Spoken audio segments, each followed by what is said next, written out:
오늘은 내가 이미 보았다라는 제목과 함께 여러분과 같이 은혜를 나누고자 합니다. 과학기술의 발전으로 인해서 우리는 지구 구석구석을 볼 줄 알게 되었습니다. 지도에 나타나지 않았던 아주 작은 섬들을 포함해서 쿠릴에 무슨 열도가 있었다 이런 거 우리는 옛날에 잘 몰랐는데 구글 지도가 생긴 다음부터 거기에 열도가 있다라는 거 우리는 알게 되고, 또 우리나라에 요즘 해안가의 섬에서 무인도에 들어가는 사람분들이 굉장히 많은데 그런 곳에 무인도가 있었구나라는 사실도 이 지도가 과학기술의 발달로 인해서 확대가 되니까 우리가 다 알 수가 있는 거죠. 내가 거쳐왔던, 여러분들이 살았고 거쳐왔던 모든 도시들을 지금 이 순간도 여러분 손안에 있는 핸드폰을 확대시키면 다 볼 수가 있죠. 그런 세상에 우리가 살고 있어요. 제가 모스크바에서 지낼 때 우리가 지난주 명절이었잖아요. 특히 이런 때 좀 가족이 보고 싶을 때가 있고 집이 보고 싶을 때가 있어요. 카톡 통화도 하고 여러 가지도 하지만 그래도 아쉬울 때는 핸드폰을 가지고 제가 옛날 살았던 그 지역을 이렇게 확대를 해보는 겁니다. 제가 경기도 군포에 교회를 개척했었는데 거기에서 사택을 마련하고 살았거든요. 교회 옆에 조그마한 공간이 있었는데 어느 날 갑자기 거기를 확대해 보니까 그 건물이 그대로 나타나는 거예요. 제가 살고 있었던 건물, 그 다음에 가꾸었던 조그마한 화단들, 심지어 저희 어머니 아버지가 옥상 쪽에다가 매달아 놓았던 빨랫줄 이런 것까지도 보이는 거예요. 그래서 그때 그걸 생각하면서 보면서 고향 생각들 이런 것들을 좀 달랬던 그런 기억이 있습니다. 이렇게 물리적인 기술의 발달만으로도 인간의 시야는 어마어마한 확장을 이루었습니다. 그래서 이제 착각을 하는 거예요. 우리가 보지 못할 건 없어. 우리는 모든 걸 다 볼 수 있는 그런 시야를 가졌어 라고 생각하는 거죠. 그러면 이 물리적인 세계 너머에 있는 영적인 지경에 대해서는 우리는 어떠할까요? 우리가 가시적으로 볼 수 있는 이 세계를 넘어선 또 다른 세계에 대해서는 우리가 어떻게 하냐 말입니다. 우리는 태양계 넘어서 까지는 아직 보지 못했죠. 우주선이 가서 그걸 관찰하고 태양계 너머에 있는 다른 화성이나 이런 데 가서 표면을 촬영해 오기도 합니다만은 결국 그것도 물리적인 세계잖아요. 그런 세계 넘어 있는 영적인 세계에 대한 조망은 우리가 어떻게 하나. 그런데요, 아까도 말씀드렸다시피 인간은 과학의 발달로 인해서 거의 모든 것을 볼 수 있게 되었기 때문에 우리가 눈으로 확인할 수 있는 것 그 이상은 보지 않으려고 하는 경향이 이제 있다라는 것입니다. 그래서 예나 지금이나 전 세계를 내 손안에서 볼 수 있는 지금이나 아니면 그냥 내가 살고 있던 세계나 겨우 볼 수 있었던 과거나 그냥 영적인 세계에 대해서는 그때나 지금이나 깜깜하기는 마찬가지다라는 것이죠. 인간 세계에는 여러 가지 학문들을 발달시켜 왔어요.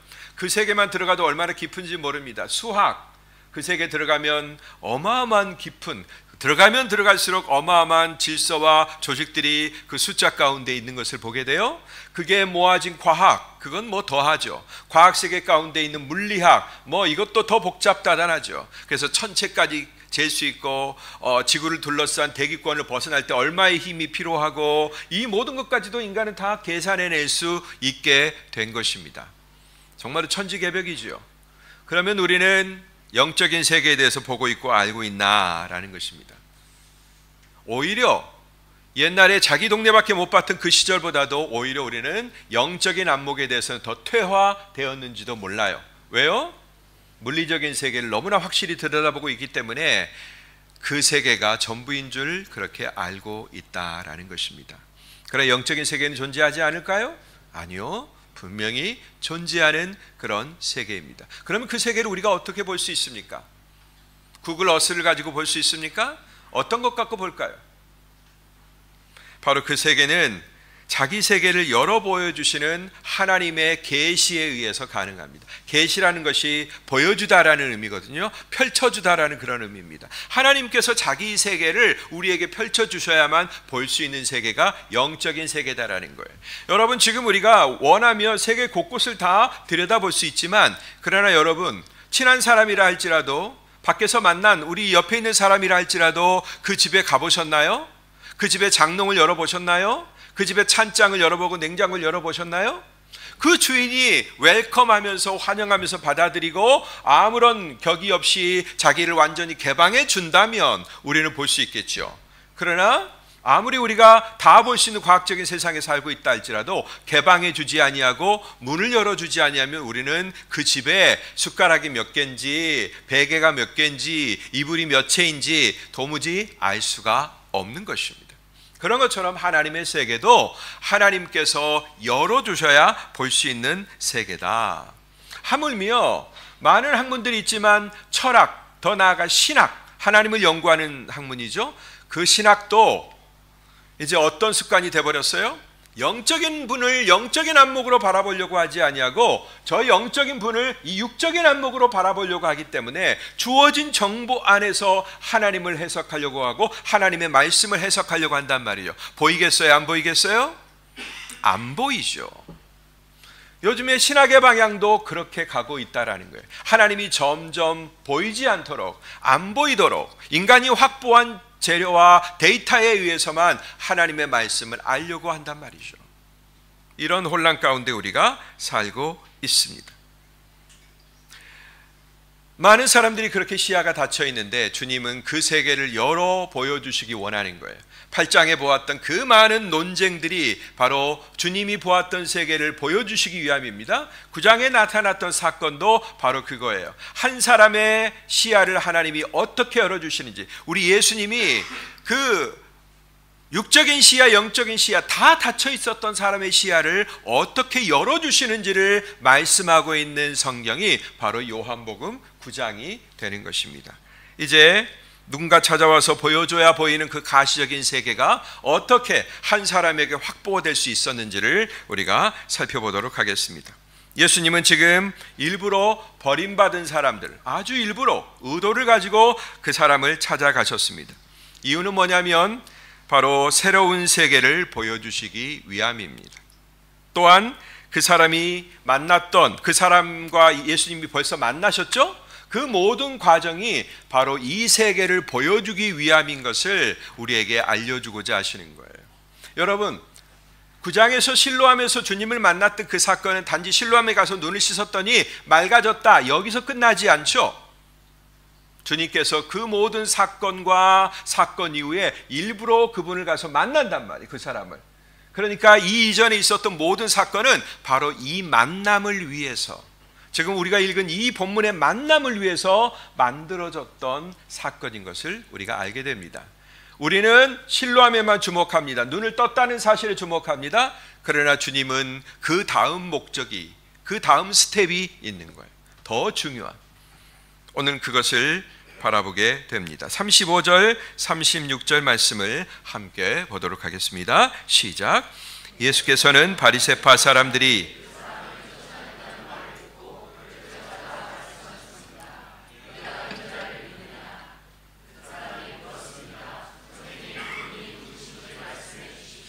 제가 그분을 믿겠습니다. 네, 예수의 도움으로 눈을 뜨게 된 그 남자는 자신에게 일어난 그 진실을 그대로 말하려고 하는 사람들에게 말했을 뿐이에요.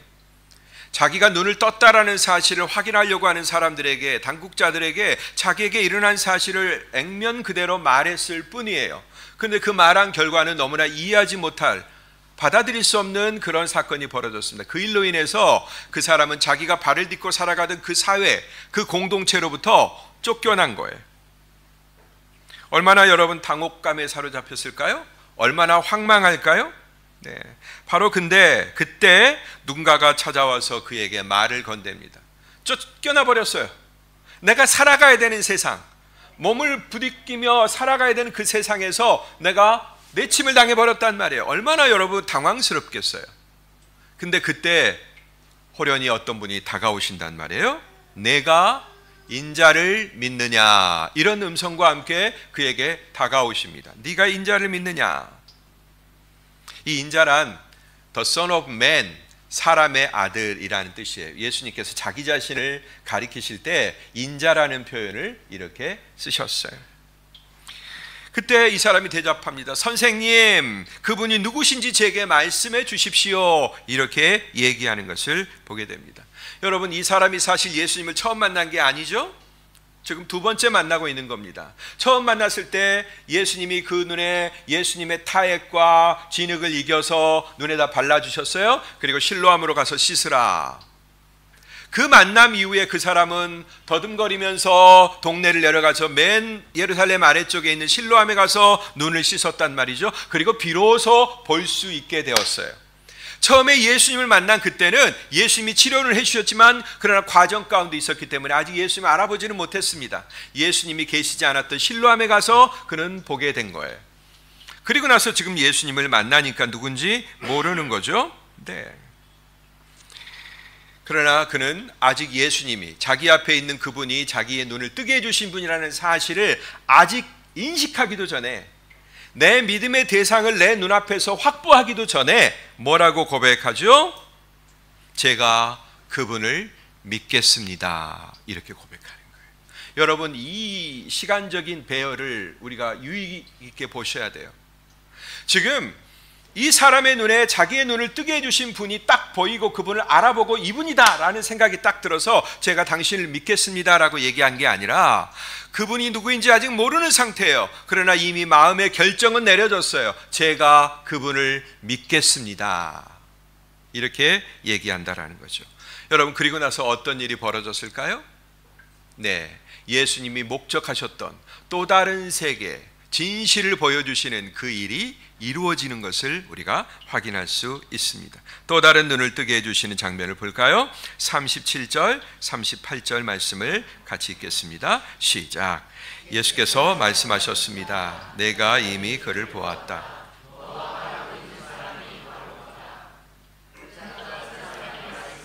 주여, 제가 믿습니다. 그러고는 예수께 절했습니다. 아멘. 신기하게도 예수님은 내가 이미 그를 보았다라고 얘기하세요. 그리고 너하고 말하고 있는 사람이 바로 그이다라는 설명을 덧붙입니다. 여러분, 이와 같이 보았다라고 얘기하세요. 너는 이미 보았다. 믿음은 먼저 우리로 하여금 보게 만드는 거예요. 믿음은 우리를 먼저 보게 만든다라는 거예요. 그리고 곧이어서 자신에게 다가오신 분을 알아차리게 만든다라는 거예요. 나는 이미 봤어요. 아직 분별하지 못하지만 그 믿음은 생명력을 가지고 전진합니다. 어디까지요? 내가 그분을 알아보는 데까지 전진합니다. 그리고 마침내 내 심령 안에서 놀라운 영적인 화학 반응을 일으키게 되는데, 어떤 거죠? 바로 제가 주를 믿겠습니다 라고 했던, 제가 그분을 믿고자 합니다 라는 고백이 뭐로 바뀌는 거예요? 주여, 제가 믿습니다. 이 고백으로 바뀌는 거예요. 우리 함께 따라해 봅시다. 주여, 제가 믿습니다. 네, 믿음은 이 단계까지 우리를 전진시키는 겁니다. 비로소 주님을 영접한 그에게 예수님께서 다른 대답을 더하셔요. 나는 이 세상을 심판하러 왔다. 굉장히 뚱딴지 같은 말씀을 하시죠. 우리 같으면 사형리나 전도 폭발할 때 형제님, 자매님, 이제 이 모든 사실을 마음에 믿기로 작정하십니까? 네, 그러고 그러면 주 예수님이 당신의 구주라는 사실을 믿기를 원합니까? 아멘, 그러죠. 그러면 아이고 형제님 축하합니다. 오늘 이 날이 당신의 영적 생일입니다 하면서 우리가 축하도 해주고 박수 쳐주고 막 그렇게 하죠. 근데 예수님은 사형리처럼 또 전도 폭발처럼 그렇게 하시지 않고 뭐라 그래요? 나는 이 세상을 심판하러 왔다. 굉장히 뚱딴지 같은 말씀을 하신다 말이에요. 또 어떤 말씀을 하시려는 걸까요? 예수님의 말씀 가운데 첨부된 다른 말씀을 한번 보십시다. 이 심판은 어떤 심판이냐, 자기 심판에 대해서 설명하시는데, 못 보는 사람을 보게 하고 보는 사람은 못 보게 하는 심판이다라는 거예요. 나는 이 세상을 심판하러 왔는데 뭐하러 심판하러 왔느냐? 못 보는 사람은 보게 하고 보는 사람은 못 보게 하려는 내 심판을 하러 왔다라고 얘기하시죠. 굉장히 재미있는 그런 표현입니다. 생각을 많이 해야 될 그런 표현이에요. 그러므로 오늘 예수님 앞에 예수님을 받아들인 이 사람은 우리가 생각하는 심판이 아닌 다른 심판을 받은 거예요. 이 사람 지금 심판을 받았어요. 이 눈뜬 사람은, 그리고 예수님 발견하고 무릎을 꿇고 내가 주를 믿겠습니다 고백했던 이 사람을 지금 심판을 받은 거예요. 어떤 심판을 받았어요? 못 보다가 보는 심판을 받았단 말이에요. 이런 심판이 있는 거예요. 못 보다가 보는 심판을 받게 되었다. 것입니다. 여태 보지 못했던 사람이 그만 보게 되는 심판. 여러분, 우리가 생각하는 심판이 이런 게 아니었죠? 심판은 뭔가 무거워요. 그리고 내가 부자유하게 되는 것 같고, 내가 지금 있던 모든 지위와 이런 모든 것들을 박탈당하고 험한 곳으로 가게 되는, 내 인생이 끝나는, 뭐 이런 걸 우리는 부정적으로 생각한단 말이에요. 물론 심판의 결과가 어떠냐에 따라서 그런 심판을 당하기도 합니다. 그러나 심판 자체가 그런 건 아니고요, 우리에게는 보게 하는 심판이 있다라는 것입니다. 이런 심판 같지 않은 심판을 우리는 받는데, 이게 바로 우리 의인들, 예수 그리스도로 말미암아 의인된 우리들이 받게 될 심판이다라는 거예요. 할렐루야. 저와 여러분들은 모두가 다 어김없이 한 사람도 예외 없이 주님의 법정 앞에 서게 될 것입니다. 우리는 심판을 스킵하고 바로 넘어가는 게 아니라 모두가 다, 저와 여러분들 모든 이름이 바로 그 재판석에 대기하게 될 거예요. 그때 천사가 와서, 검사가 와서 고발을 합니다. 피고 모모는 세상에서 이렇게 모든 못된 짓을 하면서 살았습니다. 태어날 때부터 그가 죄인이었고 그의 인생을 보니까 그냥 이건 엉망입니다 라고 검사가 우리에게 고발한단 말이에요. 의로우신 재판장 앞에서. 그런데 그때 떡 하고 누가 나타나세요? 의로우신 변호사가 딱 나타나는 거예요. 의로우신 변호사가. 그리고 천사가, 이 사람은 온갖 부정한 죄를 저질렀으므로 지옥에 보내는 것을 구형합니다 라고 검사가 구형하니까 떡하고 완벽하신, 어떠한 김앤장 이런 거 게임도 안 되는 그런 우리 예수님께서 탁 오셔서 탁월한 변호를 해주시는 거예요. 그 변호가 어떤 변호인지를 한번 보시겠습니다. 시편 9장 4절 말씀이에요. 시편 9장 4절 다 같이 읽겠습니다. 시작. 주께서 내 권리와 내 사정을 변호해 주셨으며 주의 옥좌에 앉으셔서 나를 의롭게 심판하셨습니다. 아멘. 주께서 내 권리와 사정을 변호해 주셨다라는 거예요. 의로우신 재판장께서 내가 가지고 있는 권리와 내가 그럴 수밖에 없던 사정을 변호해 주신다라는 거예요. 근데 이분이 얼마나 탁월한 변호사냐면 백전백승이에요. 이분이 변호하면 그 어떤 검사도 이기지를 못해요. 어떤 고발도 그를 이기지 못해요. 너무나 탁월한 변호사세요. 왜요? 아버지이신 의로우신 재판장이 그 의로우신 변호사의 모든 변호를 다 100% 받아들이기로 이미 결정하셨기 때문이에요. 아멘. 그런데 그분은 내 권리, 아버지, 저 사람이 세상에서 그렇게 엉망으로 살았습니다. 네, 맞습니다. 그러나 그가 그 어려운 가운데 나를 믿었고 내 이름을 의지했습니다. 아버지, 내 이름으로 일컫는 주의 백성입니다. 어떻게 하시겠습니까? 했을 때 의로우신 재판장이 우리 아버지께서 뭐라고 하세요? 의롭게 심판하시는 거예요. 우리를 위한 아름다운 처소, 우리를 위한 아름다운 상급의 나라로 우리를 가게 하시는 그런 처결을 하신다라는 것입니다. 네. 여러분, 눈을 뜨는 거지요. 또 이 순간이 재판장이라고도 볼 수 있어요. 여러분, 이 사람이 죄인이라고 처음부터 정죄함을 받았어요? 제자들한테? 그죠? 누구의 죄 때문입니까? 자기의 죄 때문입니까? 아니면 자기 부모의 죄 때문입니까? 그때 예수님 뭐라고 하셨어요? 아니다. 누구의 죄도 아니다. 하나님께서 하실 일을 그에게서 드러내려고 하시는 거다라는 거죠. 즉 하나님이 어떤 목적을 위해서 그의 삶을 잠깐 힘들게 하셨다라는 거예요. 그럼 우리 입장에서 금방 억울하다는 소리가 나오겠죠. 아니, 어떤 사람은 처음부터 아무 이상 없이 태어나는데 왜 그 사람은 하나님의 하실 일을 위해서 몇십 년 동안 앞을 못 본 채 그렇게 비참하게 살아야 돼요? 이런 비참함이 분명히 존재하죠. 항의를 할 수 있건 없건 간에 그런 게 존재한 건 객관적인 사실입니다. 그런 때 주님께서 그의 권리와 사정을 변호해 주신다. 너 정말 힘들었구나. 주의 타액과 진흙을 발라서 눈에 발라주시며 터치해 주시면서 위로해 주셨던 것처럼 그의 눈을 완전히 뜨게 해주셨다라는 거예요. 그런데 주님의 찐 보상은 그 다음에 있는데, 그가 그토록 가려 살았던 그 세계를 보게 해주시는 것뿐만 아니라 모든 사람에게 있는 그 불편함, 모든 사람들이 바라보지 못하고 모든 사람들이 발견하지 못하는 그 세계를 볼 수 있는 눈까지 뜨게 해주셨다라는 것입니다. 할렐루야. 아멘. 이게 축복인 거죠.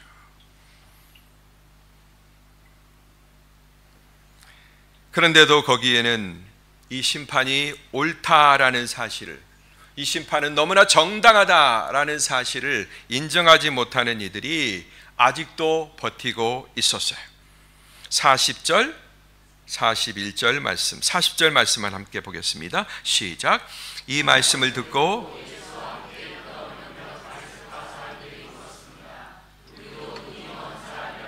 아멘. 이 바리새파 사람들, 제가 표현하고 싶어요. 이 사람들 참 끈끈이 주걱 같은 그런 벌레 같은 그런 사람들이다. 얼마나 끈질긴지. 아니, 그렇게 예수님을 미워하면, 그렇게 예수님에게 찬성이 안 되면 가버리면 되잖아요. 아유, 꼴 보기 싫어 하고 상대 안 하면 되잖아요. 그리고 그러고 싶은 마음이 그냥 자기들 속에 그득하게 있잖아요. 근데 왜 여기 있는 거예요? 계속 왜 그 사람 주변에 맴돌고 있는 거예요? 이 심리는 도대체 뭐예요? 진짜 끈끈이 벌레 같은 정말로 귀찮은 존재들입니다. 어디 가지도 않아. 그냥 끝까지 예수님 곁에 붙어 있으면서 어떻게든지 예수님의 말씀에 흠을 잡고 반대하려고 하는, 끄집어내리려고 하는 그런 어둠의 모습을 보게 된다라는 거예요. 이렇게 얘기해요. 그럼 우리도 눈이 먼 사람이란 말이요.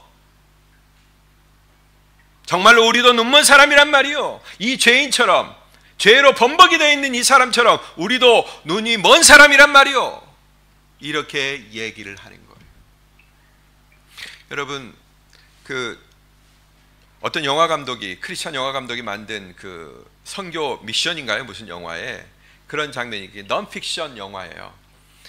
그 유대에 있는 한 그 그리스도인 가정, 그 집에 모이는 교회를 이렇게 보여주고 있거든요, 화면으로. 근데 그 집이 이제 길가에 이렇게 있는데, 그 집 길가에 요만큼 떨어진 도로가, 이 집이 여기 있고 도로가 있고 저기에 한 사람이 의자를 가지고 매일매일 앉아 있어요. 그리고 그 집에 주일날 사람들이 모이면 그냥 돌팔매질을 하고, 모이면 못하도록 막 시끄럽게 하고 테러 행위를 하고, 너희들 왜 여기 있는 거야? 니들 예수 믿으면 딴 데 가서 믿어. 왜 여기서 그러는 거야? 하면서 계속해서 외치면서 그냥 뭐 너무나 피곤할 정도로 계속해서 괴롭히는 그런 유대인 작자가 있는 것을 그 영화가 계속해서 보여줘요. 여러분들 유대인들이 지독한 거 아시죠?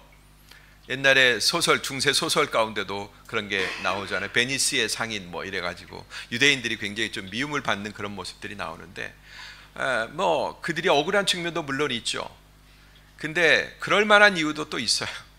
성경에서 보면 이렇게 모질고 지독해요. 끈끈이 주걱 같아요. 좀 떨쳐버리고 싶은데 떨어지질 않아요. 그렇다고 예수님 믿는 것도 아니야. 어딜 가든지 계속 반대를 해요. 여러분, 그 일이 예수님에게만 있는 줄 알아요? 바울이 다닐 때도 그런 영적인 방해들이 계속 있는 거예요.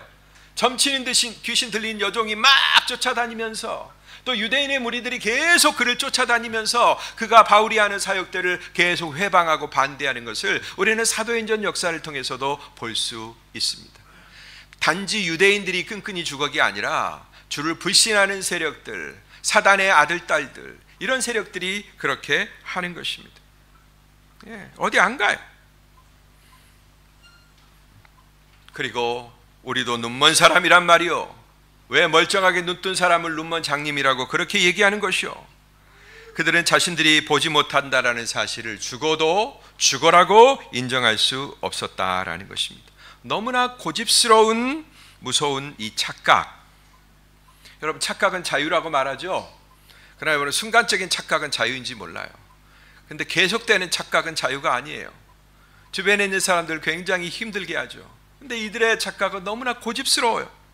그런데 이 고집스러운 착각이 어디서 온 거냐 말입니다. 어디서 왔을까요? 우리는 이 근본을 좀 생각해 봐야 돼요.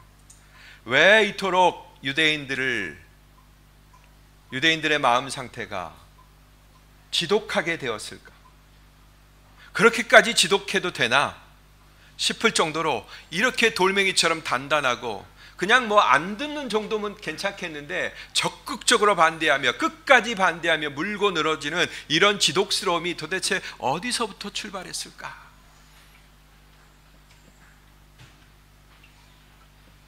우리 인간 세상에서도 싸움을 할 때 그냥 한 방 빵 때리고 가는 사람이 있는가 하면 그냥 자기가 맞더라도 맞아서 그냥 뭐 탈골이 되고 어떻게 되더라도 끝까지 늘어지는 그런 사람이 있죠. 그런 사람은 절대 못 이겨요. 그죠?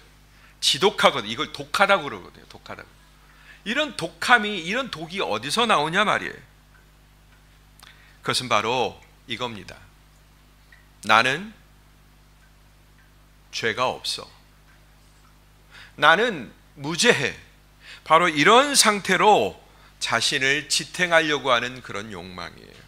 나는 죄인이 아니야. 누가 감히 나를 죄인이라고 해? 그건 하나님의 아들인 당신도 안 되는 일이고 심지어 하나님도 나를 죄인이라고 말할 수 없어. 그만큼 나는 정당해. 근데 왜 나를 죄인이라고 그러는 거야? 이렇게 자기 자신을 지탱하고자 하는 그런 욕망이란 말이에요. 끝도 없는 욕망이란 말이에요. 자기가 파괴되면서도 불구하고 수많은 손해를 보면서도 불구하고 결코 놓치지 못하는 그런 독을 생산하는 그런 욕망이다라는 것입니다. 그러므로 이제는 우리들을 죄인 취급하지 말고 떳떳하고 자랑스러운 의인으로 나를 받아들여. 당신이 하나님의 아들일지라도 이렇게 억지 떼거지를 부리는 그런 데모일 뿐이다라는 거예요. 죄인인데 죄인이 아니라고 말하는 자들의 데모.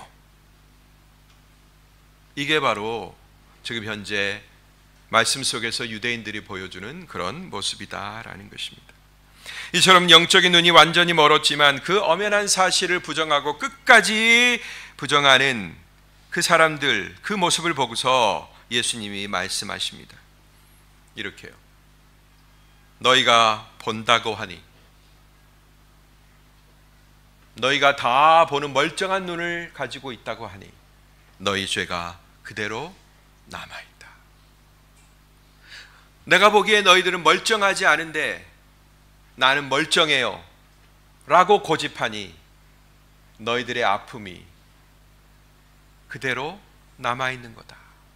이렇게 말씀하십니다. 돌처럼 단단한 이 바리새인들은 오늘 이 시대에도 인간의 무지함을 외치는 그 많은 소리 중에서 그대로 드러나고 있습니다. 너무나 많고 너무나 다양한 그런 외침과 주장들이 있지요. 네. 성인들이라고 말하는 그런 사람들 중에도 인간의 이런 피폐함, 인간의 참혹함, 이 현실을 모순을 지적한 사람들이 있었어요. 불교 철학이죠. 석가모니도 그걸 발견했어요. 도달할 수 없는 어떤 지경이 있다는 걸 발견했어요. 그러나 그것으로 제시한 해법이 뭐예요? 그냥 없어지라고 그래요. 없어지라고. 그거로부터 자유롭고 싶어? 그러면 없어지는 방법밖에 없어. 이게 해법이에요, 여러분? 없어질 수 없는 나를 두고 없어지라고 하는 게 해법이냔 말이에요. 거기까지인 거예요. 발견했지만 해법을 제시할 수 없는 그런 무능함이 인간의 최고의 철학에도 그대로 드러나고 있는 것입니다. 그냥 없어져라. 여러분, 그게 가능할까요? 우리가 없어지는 게 가능합니까? 그리고 그냥 없어지면 그냥 해결됩니까? 고작 그뿐입니까? 없어질 수도 없지만 만약에 없어진다고 해서 그게 해법이냐 말이에요. 진정한 해결이냐 말이에요. 우리 주님은 그렇지 않다라는 것을 우리에게 보여주고 계십니다. 오늘 두 가지 결과를 낳는 심판을 통해서 그것이 어떤 이에게는 보게 하는 심판입니다. 우리 모두에게는 주 예수 그리스도의 이름을 힘입고 그분의 이름을 의지하는 우리들에게는 그분의 심판이 보게 하는 심판이다라는 거예요. 우리의 어쩔 수 없는 한계를 넘어가게 하는 심판입니다. 그렇게 많은 철학이 그걸 넘어가려고 했었지만 결코 넘지 못했던 그 깔딱고개를 거뜬히 넘어가게 하는 그런 심판이 우리에게 임했다라는 것이죠. 허상을 보고 살았고 그것이 전부인 줄로 알았던 이 세상에서 우리를 벗어나게 하는 심판이 바로 보게 하는 심판입니다. 결국은 실상을 보고 그 실상 안에 흐르는 질서, 거기에 자기 자신을 맡겨서 구원을 얻게 하는 그런 심판이다라는 것입니다. 반면 허상을 보고 있으면서도 그것이 끝까지 실상이라고 우기고 고집하는 그런 자들은 결국 보지 못하고 그대로 끝나는 심판이 있습니다. 이 심판이야말로 우리가 알았던 공포 그 자체인, 두려움 그 자체인 그 심판인 것입니다. 그러나 여러분, 이런 두려운 심판은, 이런 공포를 엄습하게 하는 그런 심판은 실로암을 공유하고 있는 우리들과는 아무런 상관이 없는 그런 심판이다라는 것입니다. 여러분, 실로암을 공유하고 계시죠? 우리 주님이 우리의 눈을 타액을 묻혀서 발라주시고 보냄받은 현장으로 보내셔서 그 물로 씻었더니 나음을 얻었잖아요. 우리가 주 예수 그리스도를 믿음으로 말미암아 그 피로 우리의 모든 죄가 씻어지는 그런 놀라운 은혜를 얻었잖아요. 그래서 우리가 예전에 바라보지 못했던 그런 세계, 새로운 세계가 열리는 그런 아름다운 세계관이 우리에게 형성됐지 않습니까? 이런 이 실로암을 공유하고 있는 우리들에게는 전혀 올 수 없는 심판이 그 공포의 심판이다라는 거예요. 다만 우리에게 있는 심판은 보게 하는 심판입니다. 여러분, 이 심판은 당하시게 되기를 바랍니다. 보게 하는 심판을 당하세요. 오늘 우리는 정말로 새삼스럽게 한 사람을 찾아오신 그 사람을, 그 주님의 모습을 보았습니다. 주님이 왜 찾아오셨을까요? 다시 한번 생각해 봅시다. 그 사람에게 무슨 사례라도 받으시기 위해서? 주님 감사합니다, 내가 너 고쳐줬어 라는 그런 감사의 인사라도 받으시기 위해서 그렇게 하셨습니까? 주님은 그 만남을 통해서, 그 두 번째 만남을 통해서 단지 육신적인 시력을 회복시켜주는 데서 멈추지 않고 영적인 시야까지 터주는 그 일을 목적하고 그 사람을 만나셨던 것입니다. 여러분, 처음 만남이 중요한 게 아닙니다. 처음 만남은 그냥 내 육신의 눈이 띄어진 거 그거예요. 그러나 그걸로 끝나버리면, 이 두 번째 만남을 갖지 못한 채 끝나버리면 그 사람은 그냥 그 세계 가운데서 쫓겨나서 내가 어떻게 해야 되지? 어떻게 살아야지? 이렇게 당황하다가 다시 그에게 가서 한 번만 살려주십시오, 제가 잘못했습니다, 제가 당신의 질서를 어겼습니다 하면서 다시 옛날에 그 자리로 돌아갈 거란 말이에요. 그러나 주님은 그를 다시 꼭 찾아오셔서 만나주시고, 네가 인자를 믿느냐? 네, 주님, 그분을 가르쳐 주십시오, 제가 믿고자 합니다. 그래, 너는 이미 보았다, 네 앞에서 말하고 있는 사람이 바로 그다 하고 하면서 새로운 세계를 보여주시는 거예요. 무릎을 부복하고 주여 제가 믿습니다, 이 진정한 참다운 고백을 받아내시는 주님을 보십시오. 바로 이 목적을 수행하신다라는 거예요. 여러분, 두 번째 만남을 꼭 갖게 되시기를 바랍니다. 첫 번째 만남에서 그치지 마세요. 이 두 가지로 우리는 다 얻어야 되는 이유가 있습니다. 그것은 이 사실을 통해서 오늘 내가 살아가고 있는 이 땅과 내가 지금 몸을 두고 있고 열심히 경영하고 있는 이 땅과 그 다음에 앞으로 우리에게 주어질 새로 오게 될 새하늘과 새 땅, 바로 그 세계를 연결시킬 수 있어야 된다라는 거예요. 그래서 가시적인 세계와 불가시적인 세계를 서로 하나로 만들어야 된다라는 거예요. 바로 이 이유가 우리가 실로암을 받아서 이 두 세계를 볼 수 있도록 우리에게 수술해 주신, 개안 수술을 해주신 그런 주님의 목적이다라는 것입니다. 여러분, 이 수술 다 받으셨습니까? 영적인 개안 수술 받으셨어요? 아멘. 그러면 주님의 목적이 여러분 안에서 달성이 되는 것입니다. 정말로 여러분, 그 개안 수술 받으셨다고 고백하셨는데 그 증거가 뭐냐? 바로 이 사람처럼 되는 거예요. 즉시 예수님 앞에 무릎을 꿇고 고백하는 겁니다. 따라서 하십시오. 주님, 제가 믿습니다. 선생님에서 주인으로 바뀌는 것을 보게 됩니다. 선생님 가르쳐 주십시오 했던 칭호가 주님, 제가 믿습니다, 이 고백으로 바뀌는 것입니다. 이 놀라운 축복과 은혜가 우리 이스탄불 한인교회 오늘 예배드리는 빛 가운데도 뚫고 나오신 여러분들에게 풍성하게 내리게 되기를 주의 이름으로 축복합니다. 기도합시다.